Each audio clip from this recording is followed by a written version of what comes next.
Embark with us on an exploration into one of the most profoundly unsettling sagas in the annals of Appalachian lore.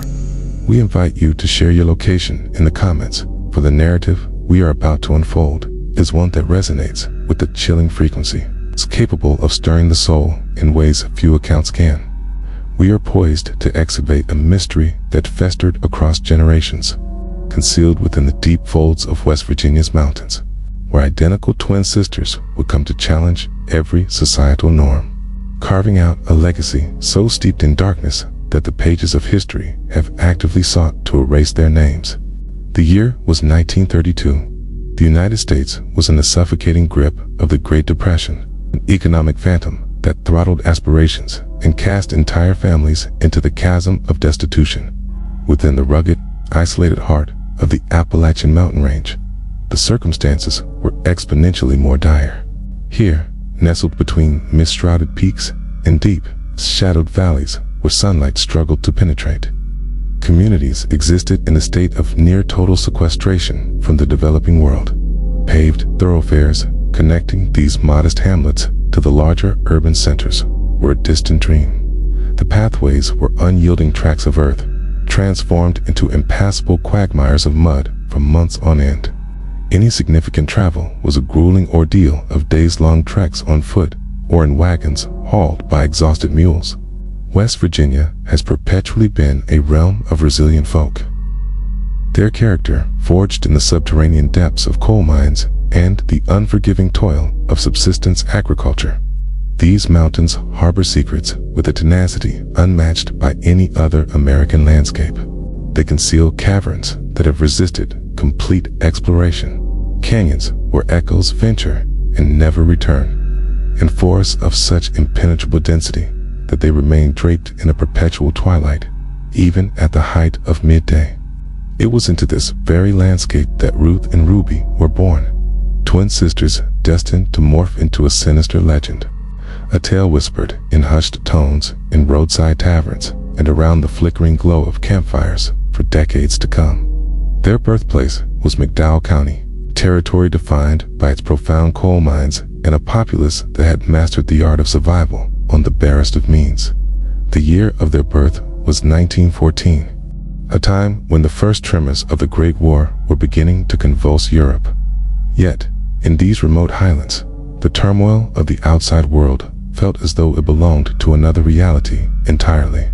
The twins' upbringing took place in a coarse, timber-hewn cabin perched on the banks of a creek that descended, frothing and white, from the mountain heights. Their father, like the vast majority of men in the region, labored in the mines, his body a testament to the daily struggle against the earth. Their mother dedicated her days to a small, meager garden and the care of a few livestock. It's provided just enough to stave off starvation. From their earliest years, Ruth and Ruby distinguished themselves from the other girls in their secluded community, while their peers were instructed in the domestic arts of embroidery, cooking, and preparing for the inevitability of early marriage and child-rearing. The twins found their solace in roaming the labyrinthine mountain trails, venturing into locales the other residents consciously shunned. There was a peculiar quality in their eyes the neighbors would later recall, a strange, tense luminescence that evoked a sense of unease. They were not loquacious, but when they did speak, their words seemed to possess an unsettling gravitas. By the time they reached their 18th birthday in 1932, the twins had ascended to the status of almost mythical figures within the county. A whirlwind of rumors perpetually surrounded them. Whispers passed from person to person on the frigid, long nights of winter. It was said they possessed an encyclopedic knowledge of every clandestine mountain path, every concealed cave, and every shortcut that could shave days off a journey. It was also murmured that they shared an almost preternatural bond, an ability to communicate without uttering a single word, to sense when the other was in peril, even when separated by miles of unforgiving terrain. But alongside these tales of uncanny ability, darker whispers began to circulate. Travelers, individuals passing through the region, started to vanish. The numbers were not staggering, perhaps 3 or for a year, but it was a sufficient quantity to establish a disquieting pattern. The victims were invariably outsiders, those unacquainted with the treacherous nature of the mountains who found themselves disoriented on the trails. Itinerant salesmen, laborers seeking employment in the mines, drifters without a clear destination. Some locals attributed these disappearances to the mountains themselves, reasoning that the unforgiving landscape simply consumed them, that accidents were inevitable, that it was all too easy to plummet into a ravine or be ensnared by a sudden, violent storm. Others, however, began to cast suspicious glances toward the twin sisters. The sheriff of McDowell County at that time was a man by the name of William Hargrove, a veteran of the Great War who had returned to his homeland with a permanent limp and a profound weariness etched into his gaze. He possessed an intimate knowledge of every family in the area, every secret the mountains endeavored to keep. William was aware that the twins were different, but being different did not equate to being criminal. He required tangible proof, hard, irrefutable evidence, and in the Appalachian Mountains, such evidence was a commodity rarer than gold. In the month of May 1933, a textile merchant named Thomas Whitmore vanished without a trace. He was on his regular route from Charleston, the state capital, transporting goods to sell in the isolated mountain communities. Thomas was a man of habit, known for adhering to the same itinerary, frequenting the same establishments, and maintaining a cordial relationship with his clientele. When he failed to arrive in the town of Welch, where he was expected to spend the night during the third week of every month, a sense of concern rippled through the populace. 3 days later, his horse was discovered wandering aimlessly on a trail near a sector where Ruth and Ruby were frequently spotted. Sheriff Hargrove assembled a search party. He brought together 20 men, some equipped with tracking dogs, others carrying lanterns and coils of rope. They meticulously combed the areas surrounding the trail where the horse had been found. The mountains were particularly treacherous during that season, with persistent rains transforming the earth into a slick, perilous mud. After 5 exhaustive days of searching, they unearthed some of Thomas's personal effects scattered near a distinctive rock formation known to the locals as Raven Rock. They found remnants of torn fabric and an empty leather satchel, but there was no sign of the merchant himself. It was at this juncture that a local hunter, a man named Edmund Price, came forward. Edmund was a man of few words, but his reputation for honesty was unimpeachable. He confided in the sheriff that he had seen the twins in that very area on the day of Thomas's disappearance. He swore he had observed Ruth and Ruby engaged in conversation with a man matching Thomas's description near a trail intersection a few miles from Raven Rock. Edmund remarked that the interaction struck him as peculiar, as the twins seldom engaged with strangers, yet on that day, they appeared to be cordial, almost amiable. The sheriff resolved to question Ruth and Ruby directly. He rode out to the cabin where they resided with their parents, accompanied by 2 of his deputies.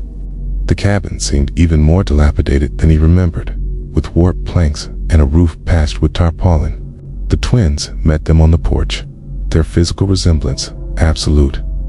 Yet a quality in their gaze sent a shiver down the spines of these seasoned men. They flatly denied having encountered any merchant. They claimed to have been hunting that day, seeking out rabbits and squirrels for their family supper. There was no way to disprove their story. Sheriff Hargrove's investigation slammed into a barrier he knew all too well: the unyielding silence of the mountains. Within Appalachian communities, an unspoken code of mutual defense prevailed, deep-seated suspicion of any authority from the outside world, even when suspicions were rife, even when rumors were traded in taverns and on front porches. Compelling someone to provide a formal testimony was a near insurmountable task. The people feared reprisal. They feared becoming the next victim. And they feared severing the intricate family bonds that had been woven over generations in these isolated lands. William Hargrove was no fool. He understood that Ruth and Ruby belonged to a family with deep roots in the region, a family that, despite its profound poverty, held a degree of influence through their father's work in the coal mines. The miners constituted a fraternity of their own, a brotherhood forged in the shared dangers they confronted daily in the bowels of the earth. To level an accusation against a miner's daughters without incontrovertible proof could ignite a conflict the sheriff was ill-equipped to handle, particularly in an era when the arm of the law barely extended into these forgotten hollows. But William was a tenacious man. He began a methodical review of old case files, disappearances that had been dismissed as accidents or instances of individuals simply choosing to move on without a word. In the dusty county archives, housed in wooden crates in a damp basement that reeked of mildew and decaying paper, he uncovered records stretching back to 1928.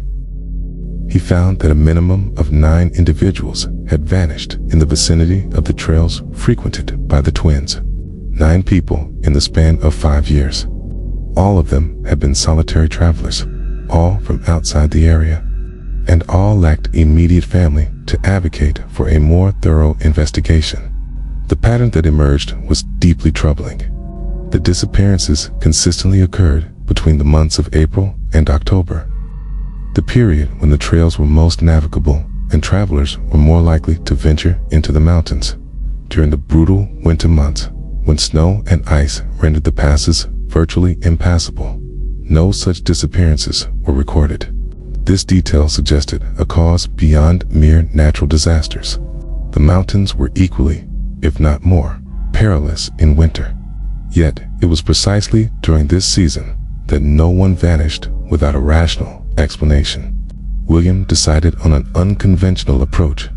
Instead of confronting the twins again, he initiated a discreet surveillance operation. He enlisted the help of Edmund Price, the hunter who had witnessed them with Thomas Whitmore, to monitor their movements.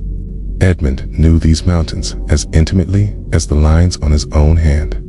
He knew how to move with ghost-like silence and could interpret tracks and signs that would be invisible to the average person. For several weeks, he shadowed Ruth and Ruby from a safe distance, meticulously documenting their routines, the locations they frequented, and the times they departed from and returned to their home. Edmund's discoveries were a mixture of the fascinating and the deeply unsettling. The twins adhered to an almost ritualistic daily schedule. They would always leave their cabin before the first light of dawn, while the mist still lay like a thick, ghostly blanket over the valleys. They moved along secondary trails, deliberately avoiding the main paths where they might cross paths with others. They had particular locations where they would pause, places that seemed to hold a special significance for them. One such location was a natural cave situated on the northern face of Pinnacle Mountain, geological formation that loomed like a dark sentinel over the surrounding landscape. Edmund could never get close enough to the cave to observe them without risking being discovered. The twins were extraordinarily attuned to their environment, their heads snapping around at the faintest sound, halting abruptly like wild creatures sensing an unseen threat. However, he did observe that they would carry canvas sacks into the cave and reappear hours later with the sacks appearing to be empty. What were they concealing within? What secrets did this place hold within its damp, dark recesses? In August of 1933, another disappearance sent a fresh wave of alarm through the region. This time, the victim was a young man named Marcus Patton, who was employed as a surveyor for a Charleston-based company interested in mapping potential areas for mining expansion. Marcus was 23 years old, renowned for his meticulous nature and for consistently delivering detailed progress reports. When his communications ceased, the company dispatched 2 men to investigate. The men discovered Marcus's campsite abandoned, his equipment strewn about in a chaotic manner, as if he had departed in a great hurry. His compass was found shattered on the ground, his maps were torn, and his field notes were partially incinerated in the embers of a dying fire. The scene exuded a sense of violence, something that spoke of a struggle or profound desperation. One of the company men, a fellow war veteran, recognized the signs instantly. This had not been an accident, nor was it a voluntary desertion. Something dreadful had transpired here. Sheriff Hargrove was summoned once again. This time, he arrived at the scene with 6 deputies and a renewed sense of resolve. The scene was as perplexing as it was disturbing. Amidst Marcus's scattered belongings, they found a journal in which he had been documenting his observations of the region. The final few entries were particularly riveting. Marcus had written about encountering 2 women in the mountains, identical twins, who had offered to assist him in mapping certain areas that were difficult to access. He described the sisters as possessing a profound understanding of the terrain, capable of guiding him through shortcuts that would save him days of arduous work.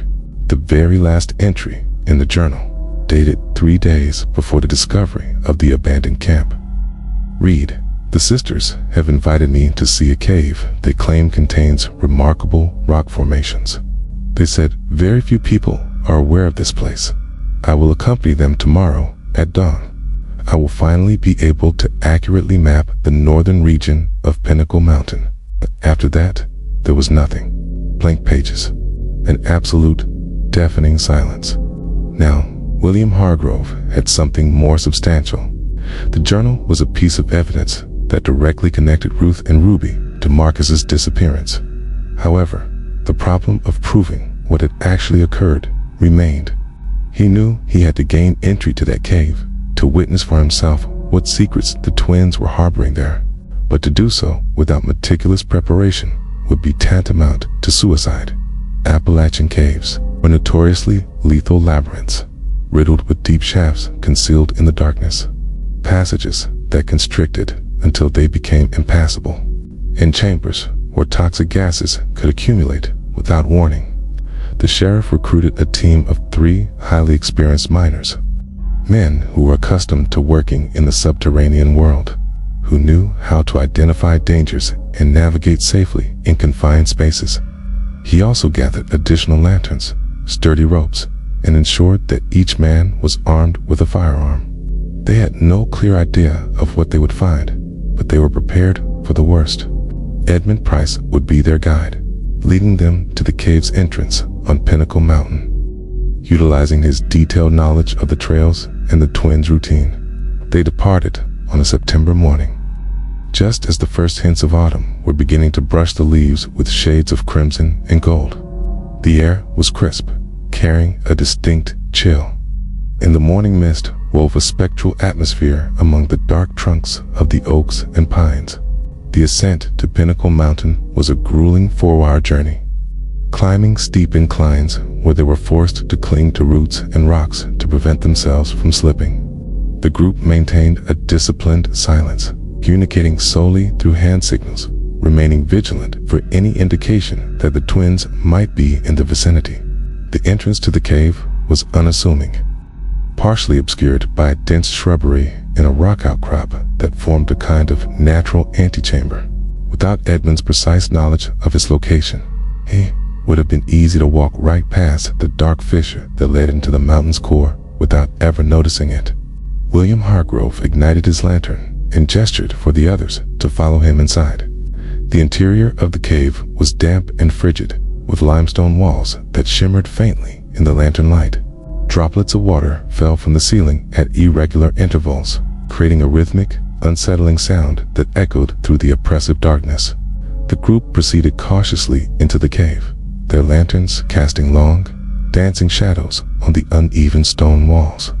The air was thick with the smell of wet earth, mingled with another, more acrid scent that the miners recognized instantly, but chose not to identify aloud. The initial passage was reasonably wide, allowing 2 men to walk abreast, but it soon began to narrow, compelling them to proceed in a single file. The ceiling gradually descended, forcing them first to lower their heads and then to crouch almost completely.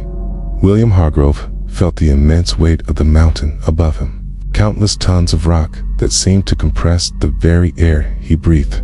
He was not a man prone to claustrophobia, but there, in that constricting tunnel, with absolute blackness waiting just beyond the feeble reach of their lanterns, Even a man of his courage felt the first insidious tendrils of panic trying to take root in his mind. He took a deep, steadying breath, forced himself to maintain his composure, and pressed forward. The miners behind him appeared more at ease, accustomed as they were to such environments. Even their faces were set in serious, watchful expressions. After approximately 30 minutes of arduous progress, the narrow passage abruptly opened into a vast, cavernous chamber. The ceiling soared to such a height that their lantern light could scarcely reach it, creating a paradoxical sense of both immense space and profound oppression. Stalactites hung like colossal stone icicles, some so long they nearly touched the floor, where stalagmites grew in bizarre, twisted formations.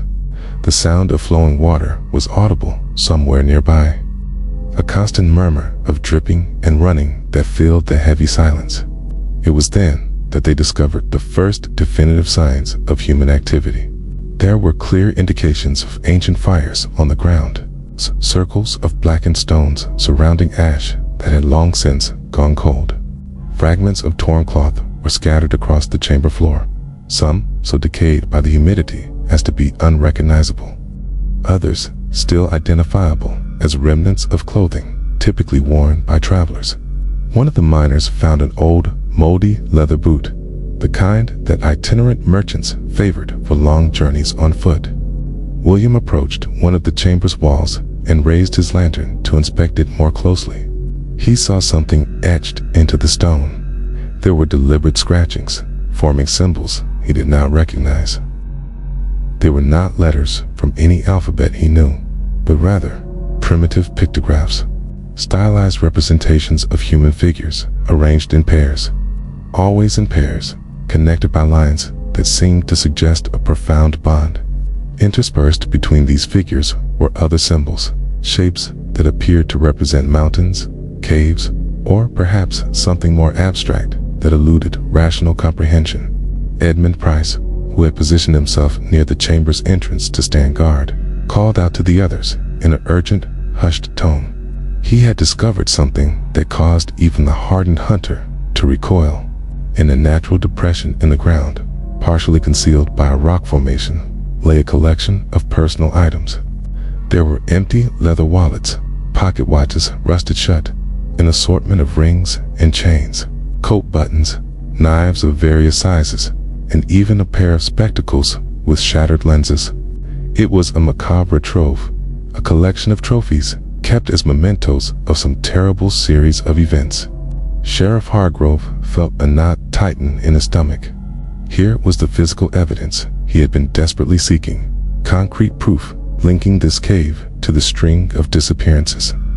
But there was something even more disturbing about the discovery: the deliberate arrangement of the objects, the meticulous care with which they had been organized, as if they were components of a ritual or ceremony understood only by the twins. This was not the chaotic aftermath of a violent, controlled crime, but the cold, calculated order of something planned and methodically repeated time and time again. One of the miners, a man named Joseph Carter, who had been toiling in the depths since he was 15, pointed his lantern toward a side passage that opened into the far wall of the chamber. The opening was low and narrow, barely discernible in the dim light, but a noticeable draft emanated from it, suggesting that it led to a deeper part of the mountain. Joseph explained that circulating air implied either another exit or, at the very least, a larger chamber beyond. It also meant that any sound they made could be carried through these passages, potentially alerting anyone who might be exploring other parts of the cave system. William made a swift decision. 2 men would remain in the main chamber to guard the entrance and to begin cataloging the evidence they had found. He would lead Joseph and another miner through the side passage to investigate what lay beyond.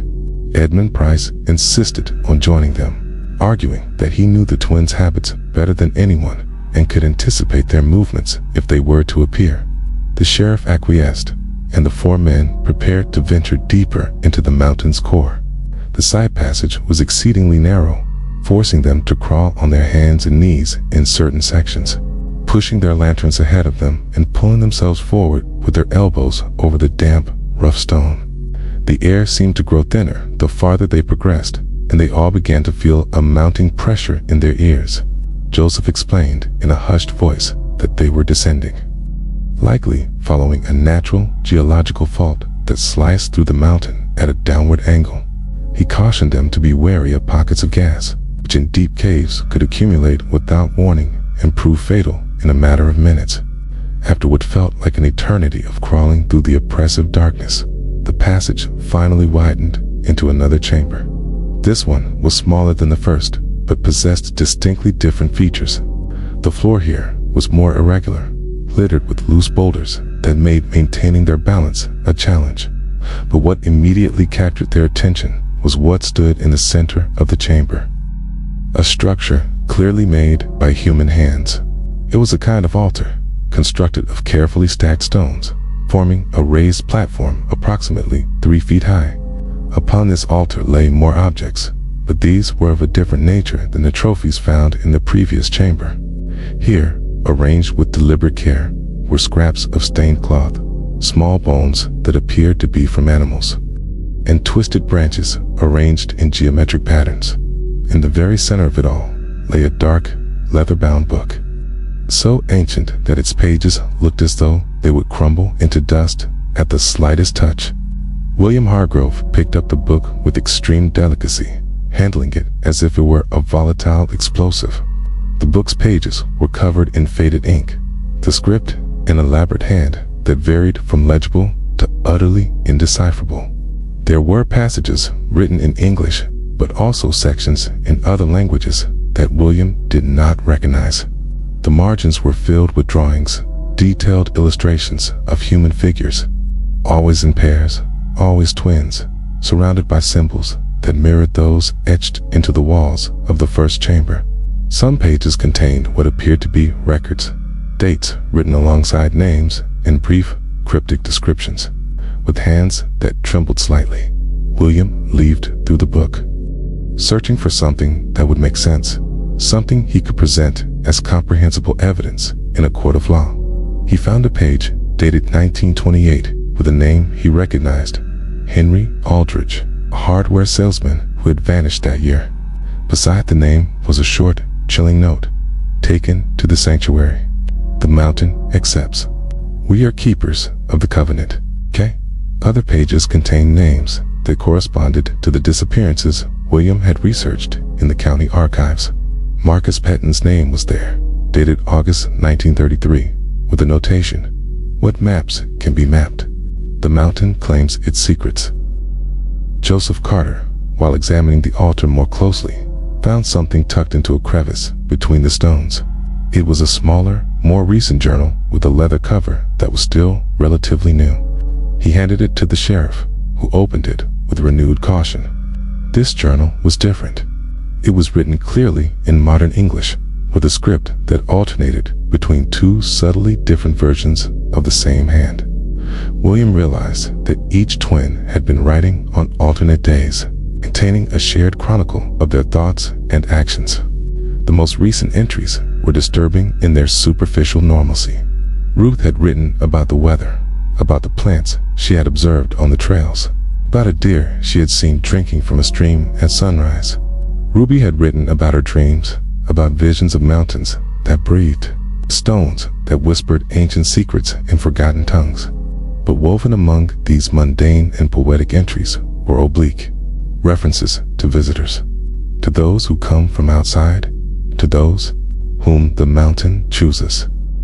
William Hargrove continued to read the journal, a mixture of fascination and mounting horror churning within him. An entry from Ruby, dated in June of that year, read, "The mountain chose us before we were even born. Mother always knew, but she was afraid to speak of it. She told us of grandmother and great-grandmother, and of all the twins who came before, always in pairs, always the guardians. We did not choose this path, but the path chose us. To refuse, it would be to betray the blood that flows in our veins." This entry suggested something that went far beyond isolated acts of violence, something that spanned generations. a dark tradition passed down from mother to daughter across decades, perhaps even centuries.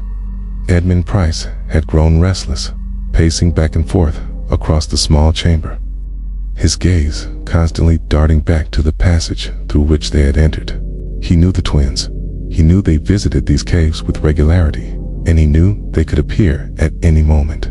If they were to be surprised here, in this stone labyrinth where Ruth and Ruby held every advantage of intimate familiarity with the terrain, the consequences could be catastrophic. He quietly urged that they should take the journals and the other items as evidence and leave immediately. But William was determined to explore further. There was another passage leading off from this second chamber, one that was even narrower than the previous one. Joseph Carter inspected the opening with his lantern and noted that the air coming from it felt different, more humid, and carried a strong mineral odor that indicated the presence of running water nearby. Underground rivers were common in this part of the Appalachians, flowing through channels carved out by erosion over millennia. Some of these rivers emerged as springs on the surface, while others vanished into deep sinkholes, never to be seen again. Against Edmund's better judgment, the group decided to press onward. The passage was so constricted that they had to remove their jackets and leave them behind, crawling on their bellies over the cold, wet stone. Their lanterns created a claustrophobic interplay of light and shadow that distorted their perception of depth, making it seem as though the walls were physically closing in on them. The sound of rushing water grew steadily louder, a muffled roar that reverberated through the solid rock. When they finally emerged into the third chamber, the scene that greeted them was a stunning and terrifying spectacle. An underground river sliced through the cavern from one side to the other, its black, swift waters flowing with formidable force through a channel it had carved into the rock. The chamber was immense, its ceiling lost in a darkness that extended far beyond the reach of their lanterns. Giant stalactites hung like stone curtains, and the sound of the water created a deafening symphony of echoes and resonances. But it was not the river or the geological formations that stole the breath from the four men. On the opposite bank of the river, partially visible in the dim, flickering light of their lanterns, stood a structure that was clearly not of natural origin. It appeared to be a construction of stacked stones, forming low walls that enclosed a rectangular space. Within this enclosure, even from a distance, they could discern shapes that turned their stomach shapes that had once been human, but which time and the unique conditions of the cave had transformed into something almost beyond recognition. Joseph Carter, with his years of experience in subterranean environments, quickly assessed the situation. The river was too deep in its current, too strong to attempt to swim across, and there was no visible bridge or passage. But he noticed that higher up, where the chamber narrowed, a series of large boulders formed a sort of precarious, irregular path across the current. It would be a perilous crossing. The rocks were slick with the constant humidity, and a single misstep resulting in a fall into those icy waters would mean certain death, swept away by the current into the unknown depths of the mountain. William Hargrove knew he had no choice but to reach that structure, to see for himself what was truly there. He could not return to the surface and build a proper investigation based solely on guesswork and distant, shadowy glimpses. The sheriff began to move cautiously toward the rocks that bridged the river, testing each foothold before fully committing his weight. The others followed, maintaining a safe distance between them so as not to overload any single stone. The crossing took 15 minutes of absolute, heart-pounding tension. At any moment, a rock could shift, or a foot could slip, sending one of them plummeting into the turbulent water below. The roar of the river was deafening there in the middle of the crossing, rendering any form of verbal communication impossible. When they finally reached the opposite bank, they were all drenched in a cold sweat, despite the intense chill of the cave, their hands trembling, not just from the temperature, but from the fear they had suppressed during the crossing. Up close, the structure revealed its truly macabre purpose. The stone walls enclosed an area of approximately 10 by 13 feet. Within this space was what could only be described as an unofficial ossuary. There were no coffins or headstones, but the skeletal remains of at least 7 individuals were laid out within. Each set of bones had been arranged with a disturbing, meticulous care. Decomposing fragments of clothing still clung to some of the skeletons, allowing them to be identified as belonging to different eras, some clearly much older than others. Among the remains, personal objects had been carefully placed as if they were votive offerings. Pocket watches, wallets, rings, religious medals, and even eyeglasses positioned where the eyes of long-vanished faces would have once been. The arrangement had an undeniable ritualistic quality, with each body placed in the same posture, facing the same direction. Hands crossed over the chest in a grotesque parody of a proper burial. Edmund Price pointed to something carved into the stone on the far wall of the structure. Using his lantern to illuminate it better, he revealed an inscription in an archaic form of English.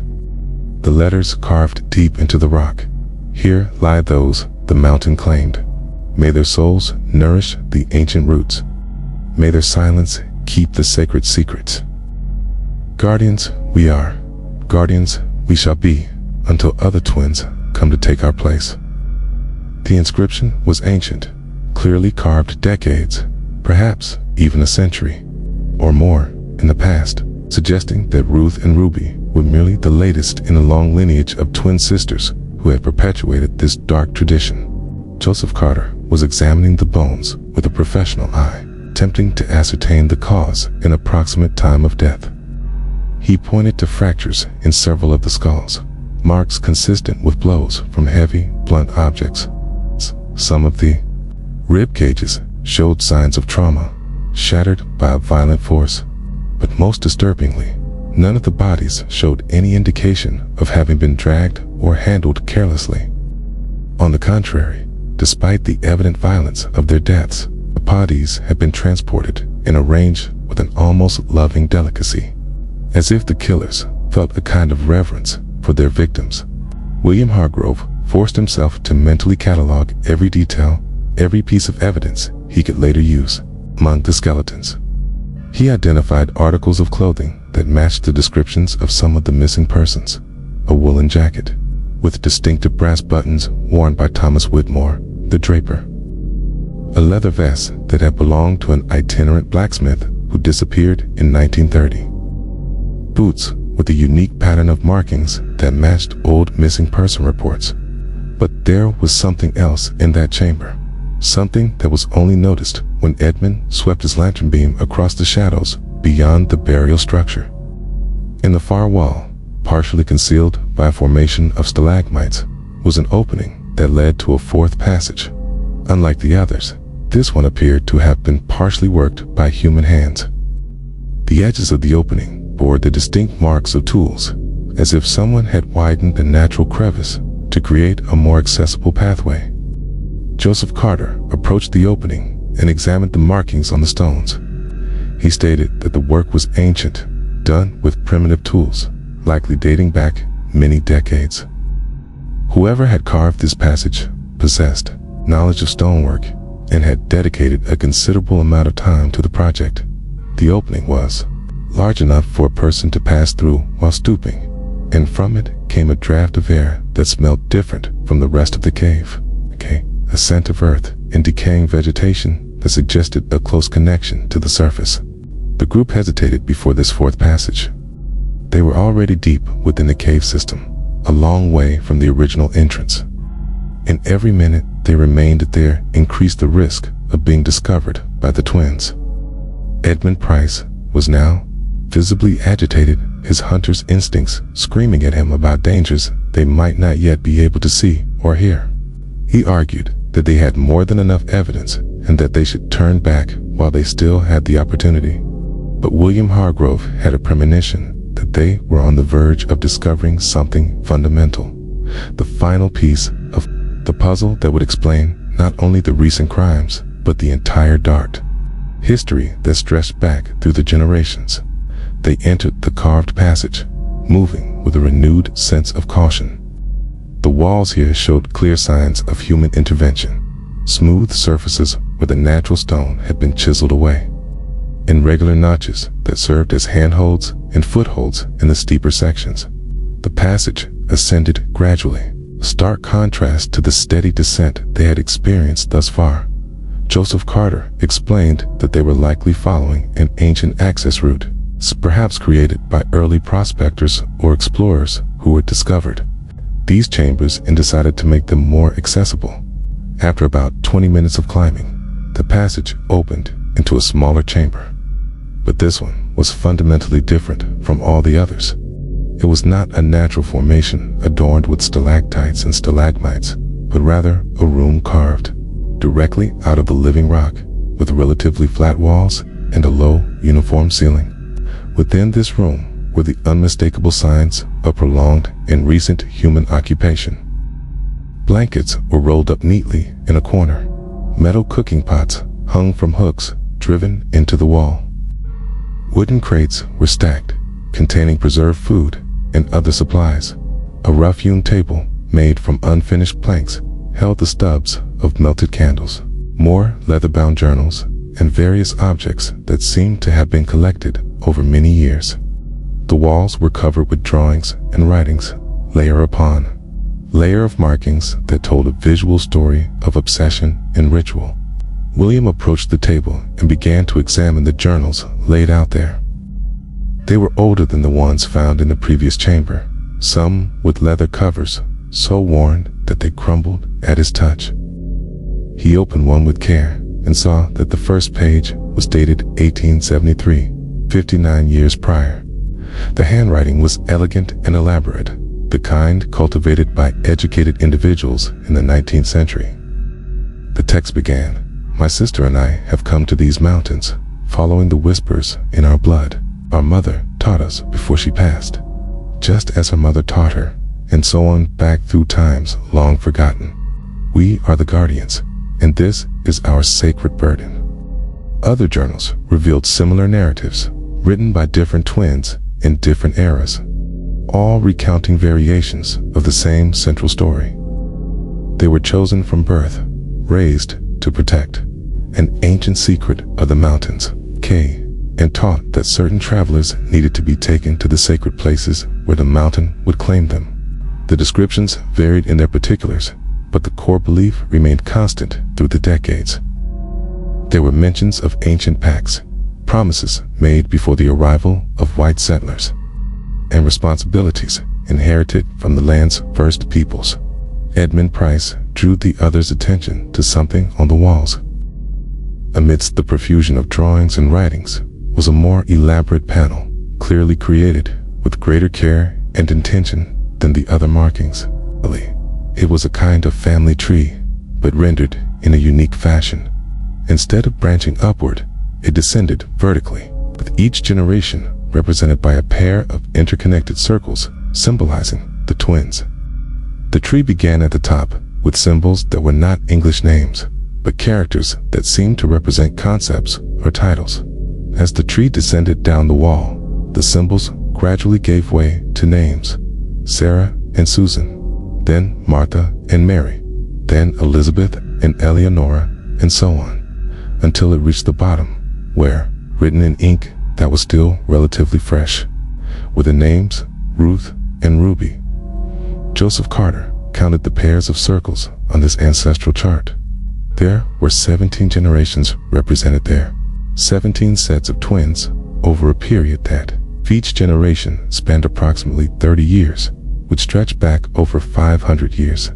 This timeline would place the origins of this tradition before the European colonization of the region, perhaps even rooting it in indigenous practices that were somehow absorbed or mingled with the beliefs brought by later settlers.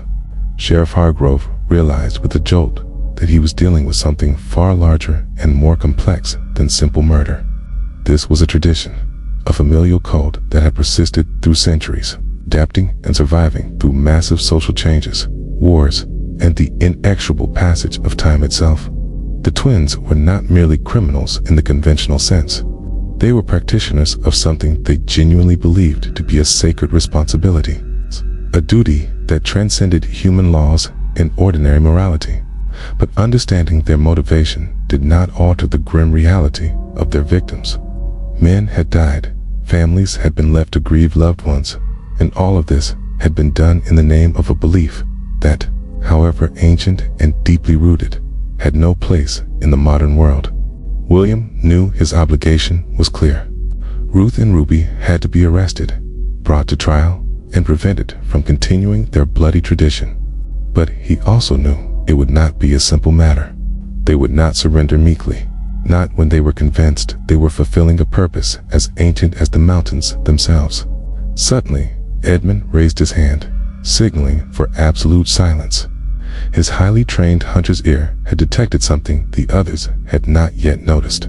There were sounds emanating from the passage through which they had entered, the sounds of movement, of light but deliberate footsteps on stone. Someone was approaching them. Someone who knew these passages intimately and moved with the confidence of being in familiar territory.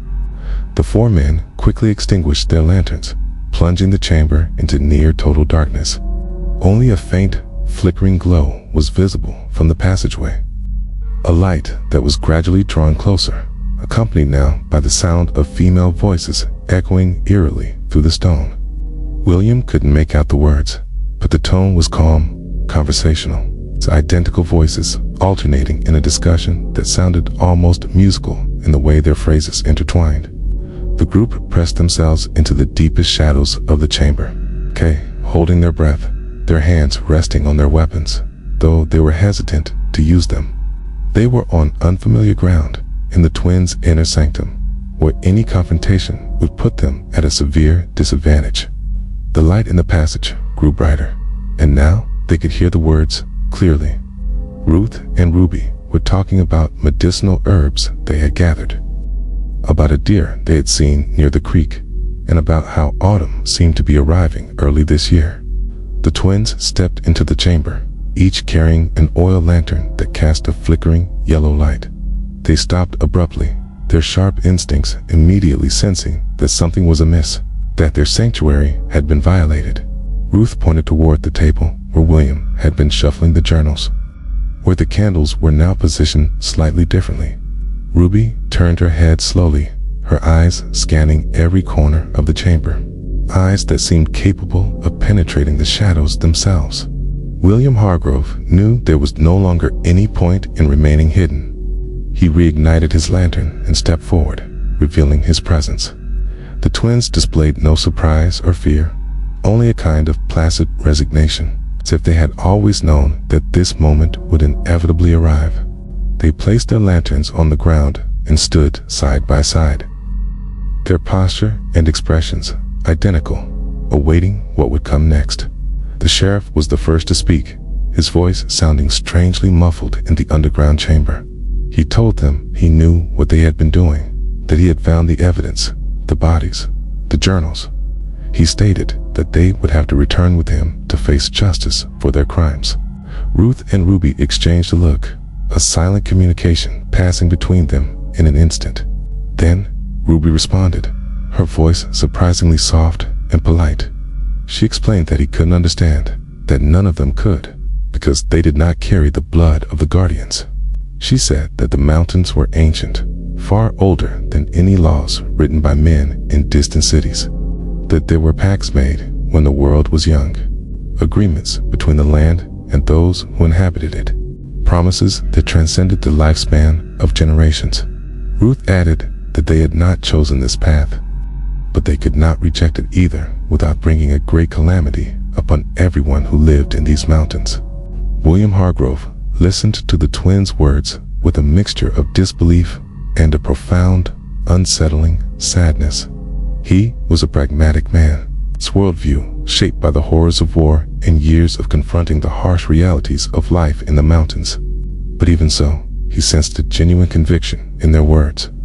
They were not mad in the conventional sense of the term, nor did they exhibit the disconnect from reality he had observed in other criminals. Instead, there was a disturbing clarity in their eyes, an unshakable certainty about their purpose, that made the entire situation even more unnerving. Edmund Price and the two miners remained tense, poised to act if the twins made any attempt to flee or attack. But Ruth and Ruby showed no inclination toward physical resistance. They seemed to have accepted that this chapter of their lives was drawing to a close. Though this did not mean they acknowledged the legitimacy of the authority these men represented. Ruby continued to speak, her voice maintaining that calm, almost pedagogical tone, as if she were explaining complex philosophical concepts to individuals who lacked the capacity for full comprehension. She told them that the first guardian, whose true name had been lost to the mists of time, was a woman from among the native peoples who inhabited these mountains long before the arrival of European settlers. This woman had given birth to twin daughters during a brutal winter when her tribe was on the brink of starvation and succumbing to disease. In her desperation, she had taken the infants into the sacred caves, places where the elders said the spirits of the mountains resided. There, according to the legend that had been passed down through the generations, she had made a pact. Her daughters, and all the twin daughters who came after them, would protect the secrets of the mountains, tame the delicate balance between the world of the living and the world of the spirits. In exchange, the tribe would survive. Ruth then took up the narrative where her sister had left off, explaining that when the European settlers arrived, bringing with them new diseases and conflicts, most of the native peoples were either decimated or driven from their lands. But one of the guardians of that generation had married a settler, a man who respected the ancient traditions and accepted that his own twin daughters would carry on the legacy. Through the centuries, the lineage had persisted, sometimes through native bloodlines, sometimes through settler families, but always maintaining the essence of the original pact. William asked him directly about the men who had died, about Thomas Whitmore, Marcus Petton, and all the others whose remains lay in the burial chamber beyond the underground river. He demanded to know why these specific individuals had been chosen, what criteria they used to decide who would live and who would die. The twins exchanged another of their long, meaningful looks, silent conversation laden with shared understanding before answering. Ruby explained that they did not choose arbitrarily. There were signs, she said, signs they had been taught to recognize since they were children, teachings passed down from their mother, who had in turn learned them from her grandmother. Certain travelers, she elaborated, carried an invisible mark, something that only the guardians could perceive. It was not something physical, but rather a quality of their presence, a resonance with the mountains that indicated these people were destined to become a part of the place in a much deeper way. Ruth added that it was always the mountain's choice, that they were merely intermediaries, acting as priestesses for a cult far older than any Christian religion.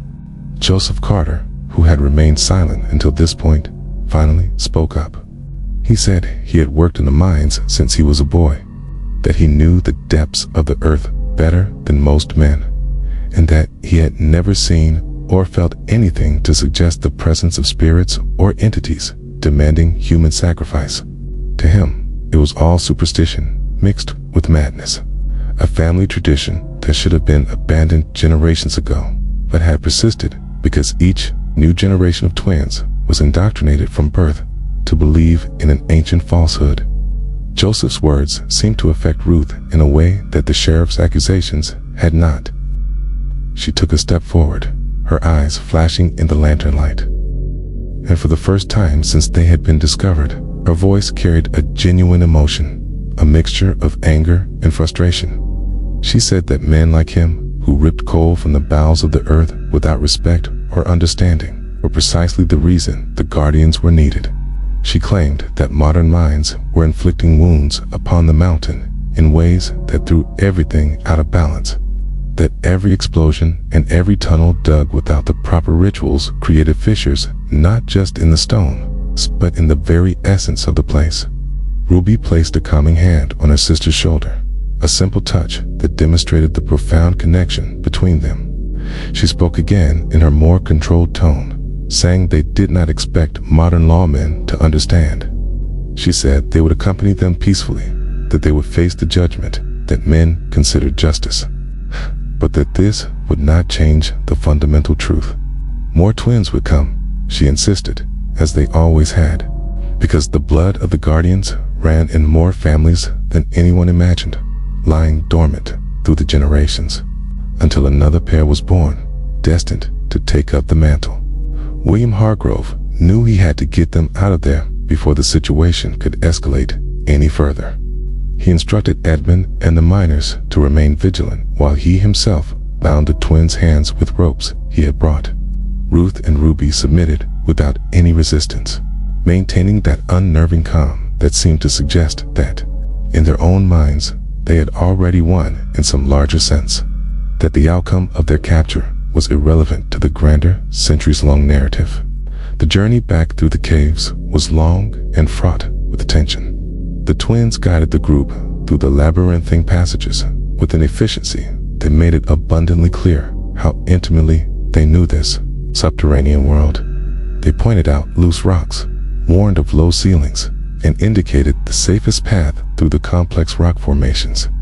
There was a profound irony in the situation. The prisoners were helping their captors navigate their own sacred sanctuary.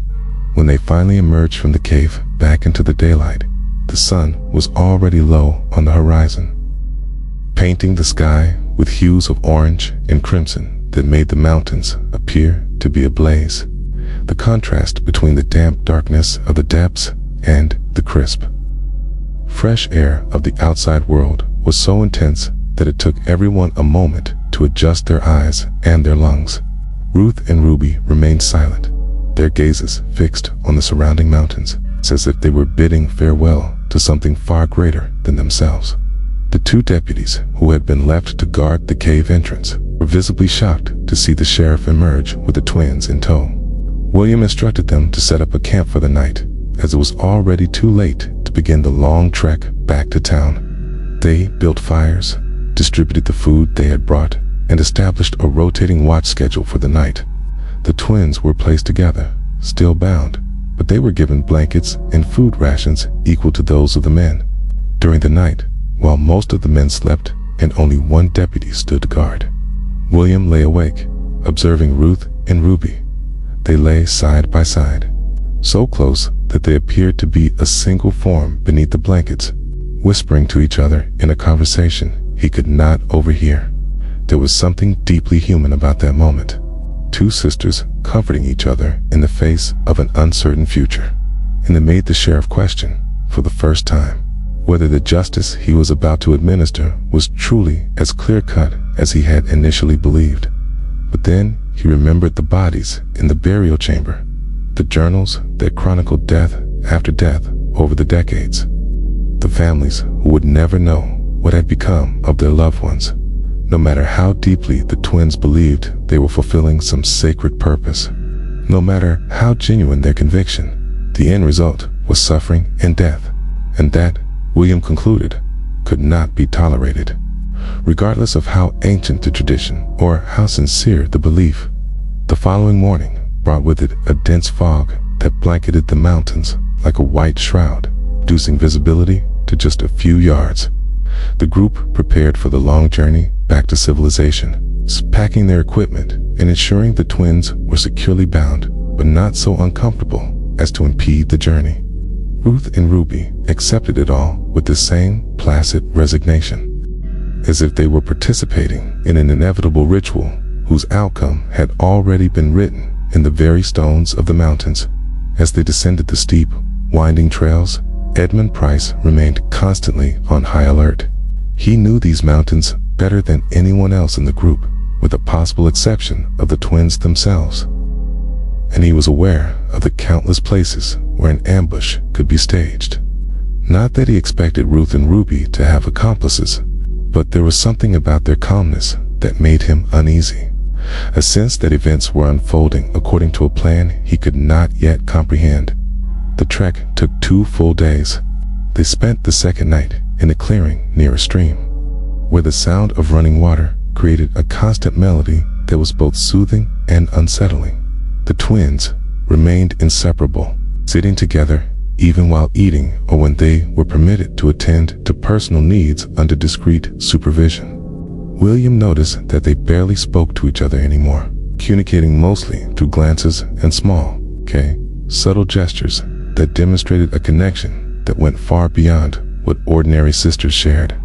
When they finally arrived in the town of Welch, the county seat of McDowell County, their arrival caused an immediate sensation. News traveled slowly in these mountains, but rumors about the twins and the disappearances had been circulating for years.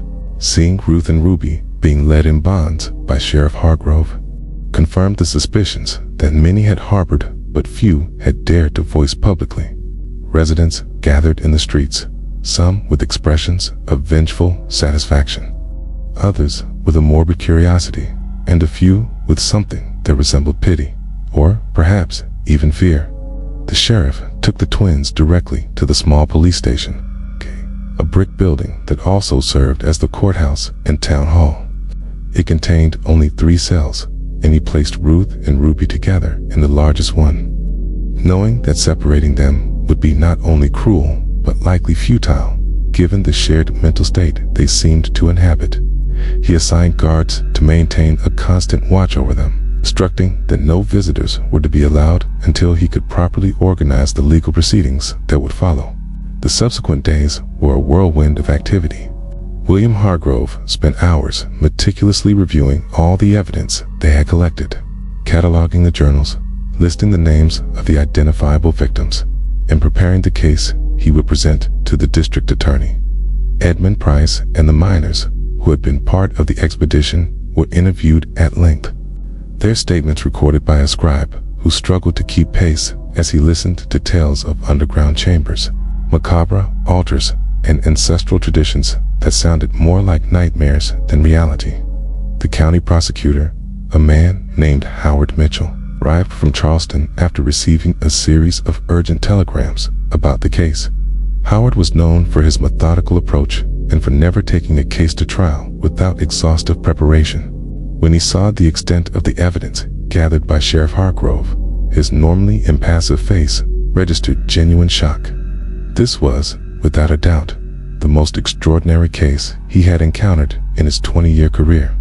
Howard spent 2 full weeks examining every facet of the case, re-interviewing witnesses, consulting with experts on the authenticity of the ancient journals, and even bringing in an anthropologist from a university in Charleston to evaluate the claims about indigenous traditions and ancestral pacts. The anthropologist, a middle-aged professor named Dr. Samuel Hewitt, was fascinated by the findings, but also cautious, explaining that while there was historical precedence for ritualistic practices in various cultures, nothing could justify homicide in a modern society. Throughout this period, Ruth and Ruby remained in their cell, receiving 3 meals a day and proper treatment, but maintaining a near-total silence. They would respond when directly questioned, but their answers were minimal, devoid of any discernible emotion. The guards reported that they would spend hours simply sitting side by side, holding hands and staring out the small, barred window of their cell, which offered a distant view of the mountains that had once been their dominion. A disturbing incident occurred during the 3rd week of their detention. One of the night guards, a young man named Peter Walsh, suddenly fell gravely ill during his shift. He began to experience a high fever and delirium, speaking incoherently about voices calling from the mountains, about broken promises, and about an imbalance that needed to be corrected. The local doctor was unable to identify the cause of the illness, which vanished as abruptly as it had appeared after 3 days. Peter refused to continue working as a guard at the police station, claiming he could no longer enter the building without feeling an inexplicable sense of dread. Rumors began to circulate among the more superstitious residents of the town. They said the twins possessed powers beyond common understanding, that they could place curses on those who held them captive, that the mountains themselves were angry at the disruption of the ancient traditions. Sheriff Hargrove did his best to debunk such talk, but in communities where folklore and superstition still held considerable sway, his rational explanations were met with skepticism. The trial was scheduled for early November of 1933, Howard Mitchell decided to pursue charges of first-degree murder in at least 5 cases where the evidence was most solid. Thomas Whitmore, Marcus Patton, and 3 other travelers whose belongings had been positively identified among the items found in the caves. For the other, older cases where identification was more difficult and the evidence was largely circumstantial, he planned to hold separate trials if he managed to secure convictions in the initial ones. Finding an impartial jury proved to be an extremely difficult task. Nearly everyone in the county had heard some version of the rumors about the twins, and many had already formed strong opinions before hearing a single piece of formal evidence. The judge presiding over the case, a veteran jurist named Thaddeus Blackwood, ended up having to summon potential jurors from neighboring counties, men who had less of an emotional connection to the events and could, in theory, judge the case based solely on the facts presented. The first day of the trial drew a crowd that completely filled the small courtroom and spilled out onto the street outside. Journalists had come from as far away as Charleston and even from other states, captivated by a case that blended violent crime with elements of folklore and ancient traditions. When Ruth and Ruby were brought into the courtroom, a complete hush fell over the assembled crowd. The twins wore simple but clean dresses provided by the county, and their expressions remained serene and distant. Prosecutor Mitchell meticulously presented his case over the course of 3 days. He displayed the journals, read chilling excerpts that documented the disappearances, presented the personal items recovered from the caves, and called witnesses who identified these items as belonging to people who had vanished. Edmund Price testified about seeing the twins with Thomas Whitmore shortly before his disappearance. The miners described in detail the discovery of the burial chamber and the ritually arranged human remains. The twins' defense was handled by a court-appointed lawyer named Charles Donovan, who typically dealt with property disputes and minor civil cases. Charles was clearly out of his depth, but he did the best he could with an impossible situation.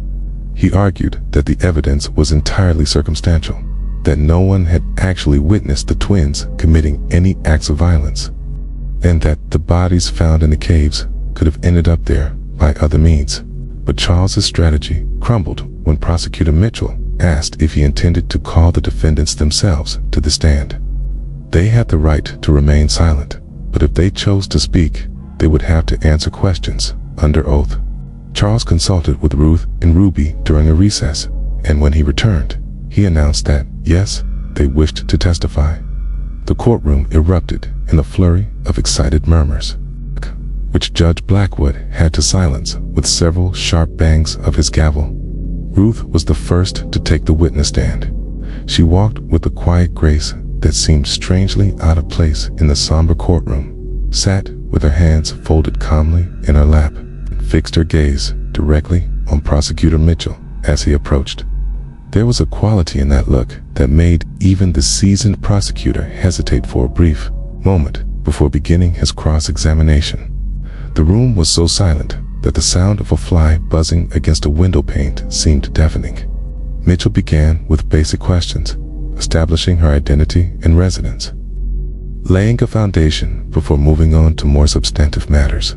Ruth answered clearly and firmly, without any sign of nervousness or evasion. When he finally asked her directly if she had known Thomas Whitmore, she answered without a moment's hesitation. Yes, she had. Yes, she and her sister had spoken with him on the trail near Raven Rock. Yes, they had invited him to accompany them to a special place in the mountains. The directness of her answers took the prosecutor by surprise. He had expected denials, evasions, perhaps even a defiant silence. Instead, Ruth was confirming every fact with a disconcerting honesty. Mitchell pressed on, asking what had happened after Thomas agreed to accompany them. Ruth explained, in the same calm, emotionless voice, that they had led him along trails known only to the guardians until they reached the cave entrance on Pinnacle Mountain. She described how they had entered the darkness of the depths. She had shown Thomas the natural wonders of the underground chambers, the stone formations that had taken millennia to form. she said he had been amazed, jotting notes in a small notebook he carried, asking questions about the geology of the place. And then, when they had reached the chamber beyond the underground river, when he had seen the stone structure and the remains arranged there, his expression had changed from wonder to horror. Ruth said that Thomas had tried to escape, but the passages were confusing to those unfamiliar with them. And in the near total darkness, he had quickly become lost. She and Ruby had followed him, not in a hurry, but with the patience of those who know every detour, every dead end. Eventually, he had found himself cornered in a narrow passage with nowhere to go. It was there, Ruth stated in that eerily calm voice, that the pact was fulfilled. She did not go into graphic detail, did not describe the violence of the act itself, but she made it clear that it had been quick and that Thomas had not suffered unnecessarily. The courtroom was in a state of utter shock. Murmurs spread like wildfire, and Judge Blackwood had to bang his gavel repeatedly to restore order. Prosecutor Mitchell, recovering from his own surprise, pressed for more details. Why Thomas specifically? What had marked him as someone the mountain had claimed? Ruth explained that it was something she and Ruby felt, a recognition that could not be easily translated into words that ordinary people would understand. She spoke of how certain people emanated a specific resonance, as if their very souls were calling out to the depths of the earth. She said these people were caught between two worlds, not entirely belonging to the noisy, chaotic surface of modern civilization, but rather destined to become a permanent part of the ancient mountains. The role of the guardians, she explained, was to recognize these souls and to help them complete their journey. Even if the individuals themselves did not understand their own destiny. Mitchell then asked about the others, about Marcus Patone and the rest. Ruth confirmed each case the prosecutor mentioned, providing just enough detail to leave no doubt as to her direct involvement. She spoke of each victim with a strange kind of reverence, as if she were describing willing participants in a sacred ceremony rather than people who had been tricked and murdered. When Mitchell finally concluded his cross-examination, seeming almost exhausted by the surreal intensity of the testimony, it was the defense attorney's turn to try to mitigate the damage. Charles Donovan approached the witness stand with visible reluctance. He attempted to establish that Ruth had been indoctrinated since childhood, that she genuinely believed she was fulfilling a sacred duty, and that, therefore, she could not be held fully responsible for her actions. Ruth listened to his questions patiently, but her answers did not help the defense's case. She made it clear that she fully understood that her actions were considered crimes under human law, but that there were older, more fundamental laws that she chose to obey. When Charles asked if she felt any remorse for the deaths, Ruth finally displayed an emotion other than that distant serenity. She looked directly at the jury, and her eyes shone with something that could be interpreted as sadness or perhaps frustration. She said that she felt a sadness for the necessity of what she did, that each life taken into the depths weighed heavily on her and her sister, but remorse in the sense of believing her actions were wrong. No, she believed she had done exactly what needed to be done.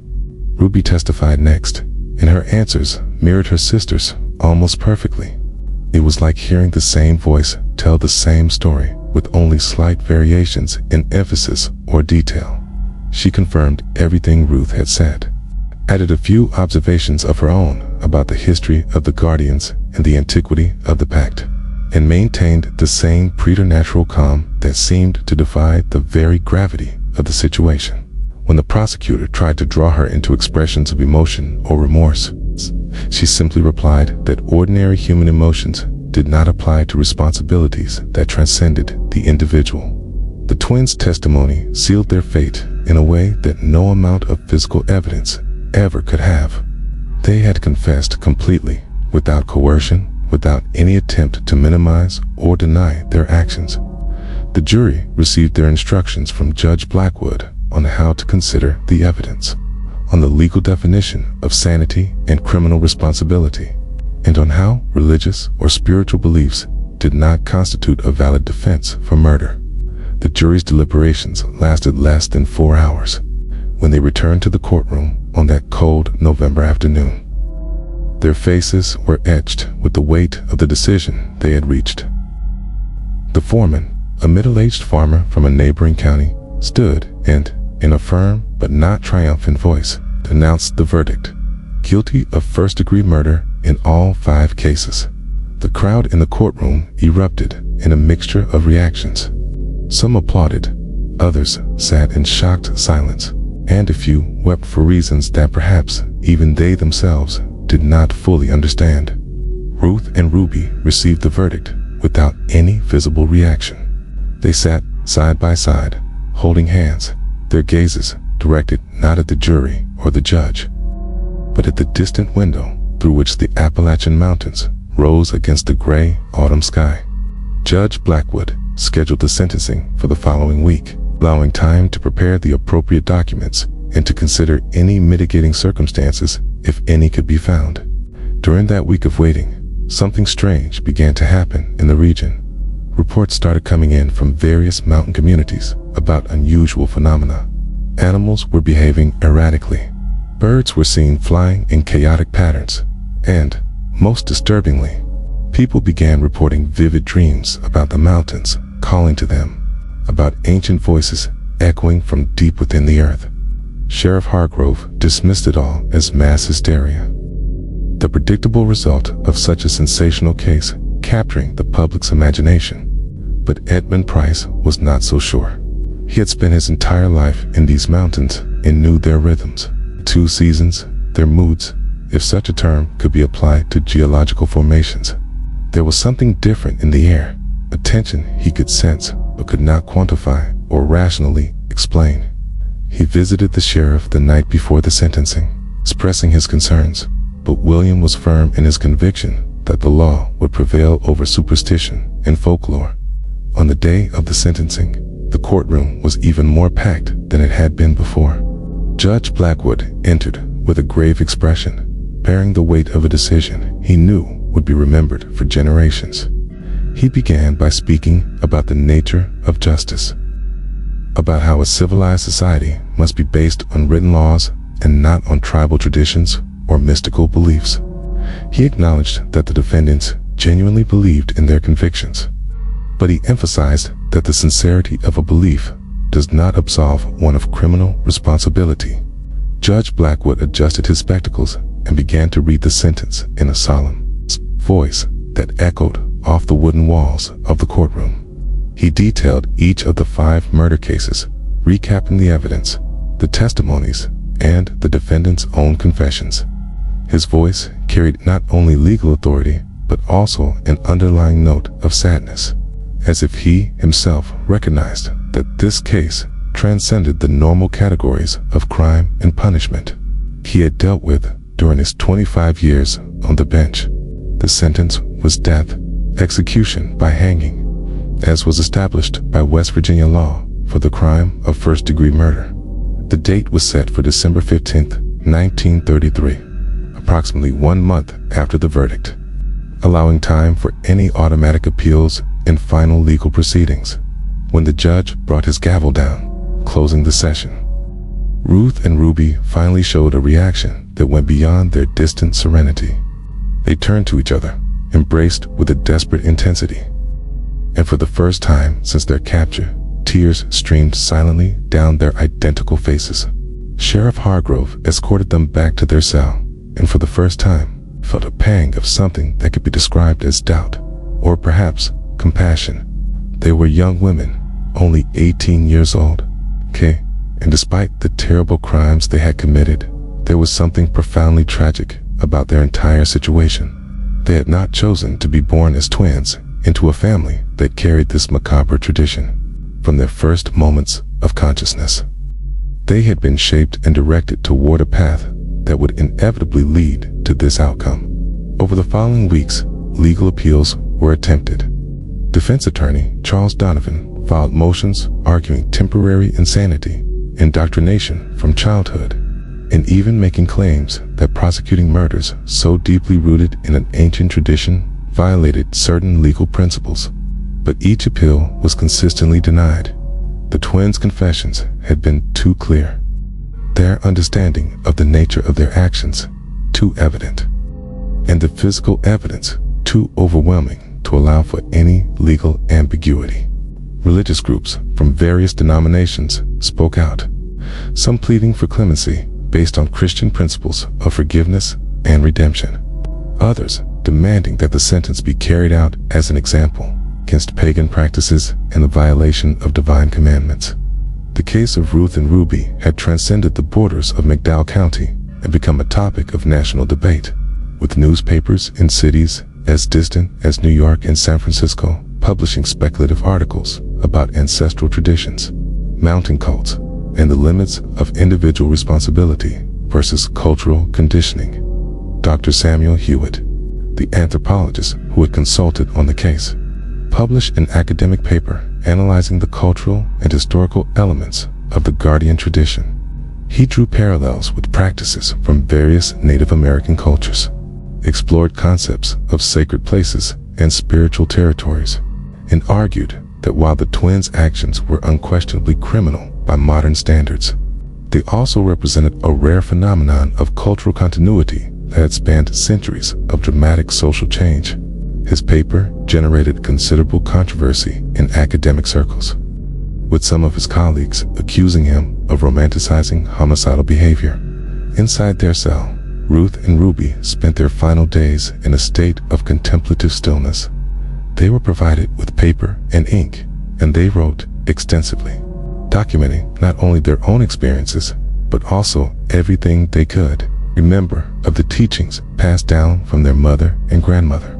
These writings would eventually be confiscated as evidence and filed away in the county records, but they would remain sealed for decades, accessible only to authorized researchers. The twins' mother, a woman in her 40s named Sarah, visited her daughters only once. The visit was supervised by guards and limited to 30 minutes.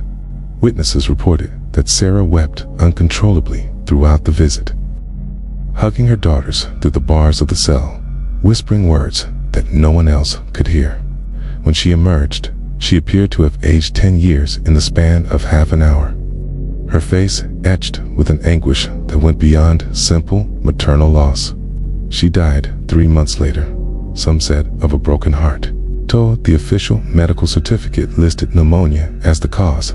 The twins' father, the miner who had spent his entire adult life working deep underground, never came to visit them. He left McDowell County immediately after the verdict was announced, moving to another state where no one knew his story. Some said he had always known about the guardian tradition, but had chosen to ignore it, hoping it would simply fade away if not acknowledged. Others claimed he had genuinely known nothing, that Sarah had kept the ancestral secrets hidden until her daughters were old enough to be initiated. Edmund Price visited the twins in the week before their execution. He was not sure why he felt compelled to do so, perhaps seeking some kind of closure, some final understanding that could make sense of everything he had witnessed. Ruth and Ruby greeted him with the same uncanny courtesy that had characterized all their interactions, as if they were hosts receiving a guest under perfectly normal circumstances. Edmund asked them if they were afraid of their approaching deaths. Ruby replied that they did not fear the end of their physical lives, that, in fact, there was a kind of relief in knowing they would soon be reunited with all the guardians who had come before, that their souls would return to the mountains they had always loved. Ruth added something that sent a chill down Edmund's spine. She said that other twins had already been born somewhere in these mountains, perhaps still infants, perhaps not yet aware of their destiny, but that the blood of the guardians was patient and inevitable.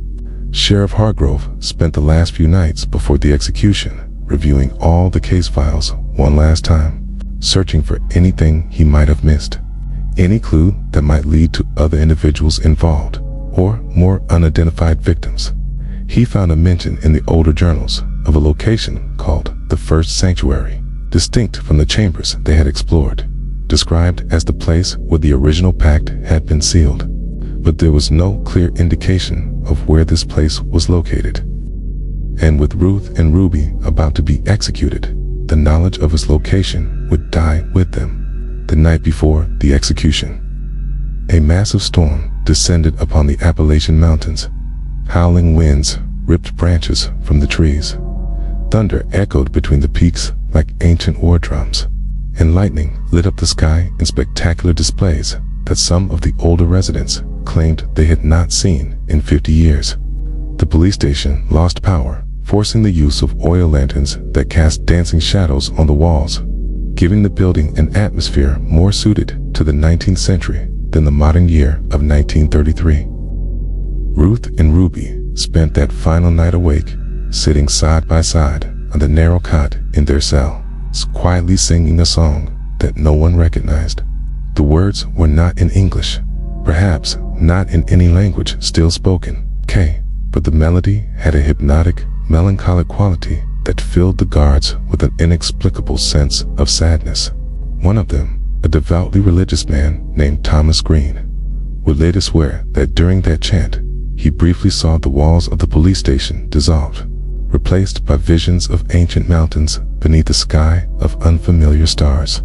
When dawn finally broke, the storm had passed, leaving behind a sky of such clear and impossible blue, and an air so crystal clear that the distant mountains seemed to be only a few steps away.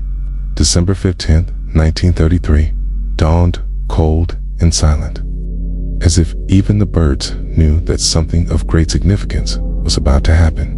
The execution was scheduled for 10 o'clock in the morning to take place in the courtyard behind the courthouse, where a wooden gallows had been constructed specifically for this purpose.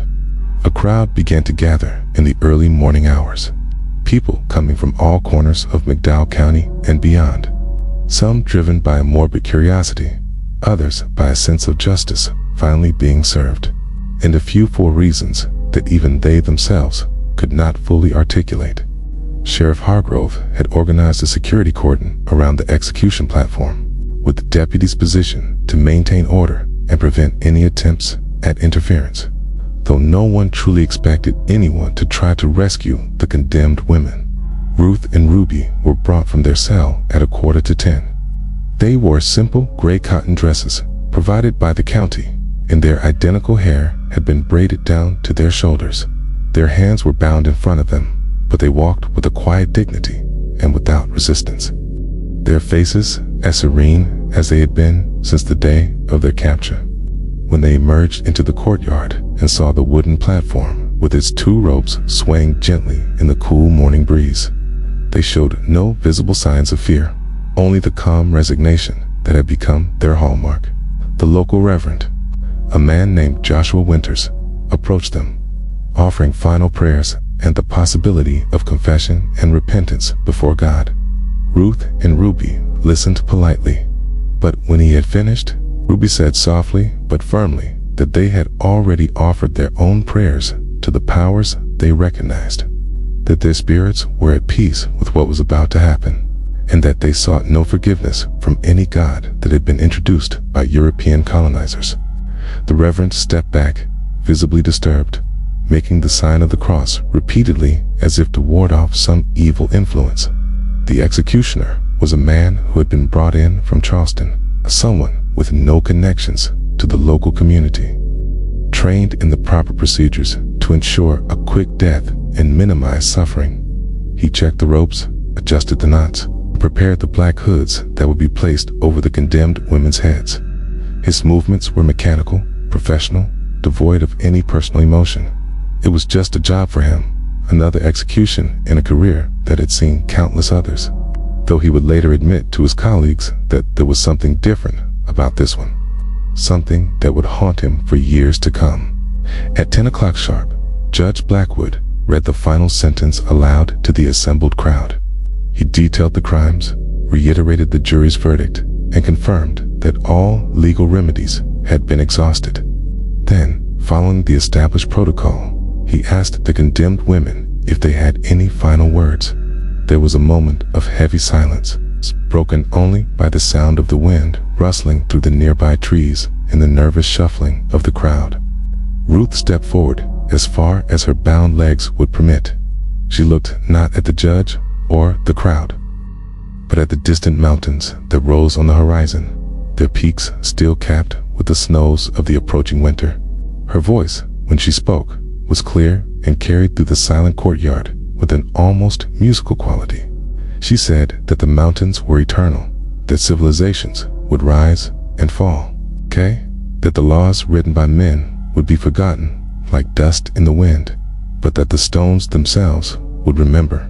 She said that other guardians would come because they always had, because the pact was older than memory and deeper than death. Ruby then spoke, her voice perfectly echoing her sister's, as if they were a single voice split between two bodies.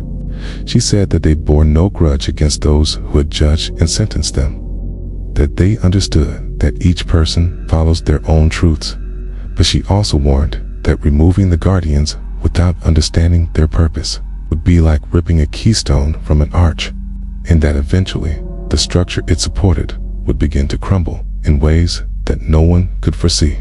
Her words had a prophetic quality that made many in the crowd shift uncomfortably. Then, in a gesture that no one had anticipated, the two sisters began to sing. It was the same song they had sung during the stormy night. That melody, in an unknown language that seemed ancient beyond all historical measure. Their voices intertwined perfectly, creating harmonies that made the skin crawl and the eyes water for no apparent reason. The singing continued as the executioner placed the black hoods over their heads, adjusted the ropes around their necks, and checked every detail one last time. Sheriff Hargrove watched from his position beside the platform, his face a carefully controlled mask that concealed the maelstrom of conflicting emotions swirling within him.